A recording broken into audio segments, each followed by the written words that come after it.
Bro ఊపిరి కూడా.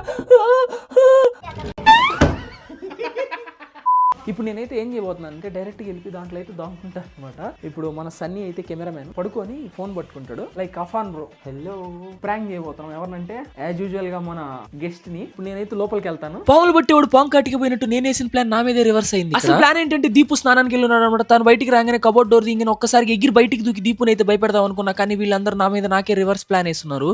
గొర్రెపిల్ల కషాయుని నమ్మినట్టు నేను కూడా మా ఫ్రెండ్స్ ని అయితే బ్లైండ్ గా నమ్మేసి లోపలికి వెళ్ళి కబోర్డ్ లో డోర్ వేసేసుకుని అలా కూర్చుండిపోయాను. ఆల్మోస్ట్ అరగంట సేపు నన్ను అదే కబోర్డ్ లో పెట్టేసి బయట అయితే ఒట్టి పెట్టేశారు. లోపల గాలి కూడా ఆడలేదు నాకు. బ్రో ఇది కరెక్ట్ కాదు బ్రో. బ్రో అక్కడి నుంచి తప్పించుకుందని కమల్ హాసన్ రేంజ్ యాక్టింగ్ కూడా చేశాను. బ్రో ఊపిరి కూడా. లాస్ట్ కి ఫిట్స్ వస్తున్నాయి అని కూడా అబద్ధం చెప్పేశాను. బ్రో ఫిట్స్ వస్తున్నాయి బ్రో. గంట బ్రతిలాడాకి తీశారు దాన్ని అయితే. ప్లీజ్ లైక్ అండ్ సబ్స్క్రైబ్ చేసుకోండి. ఉంటా బాయ్.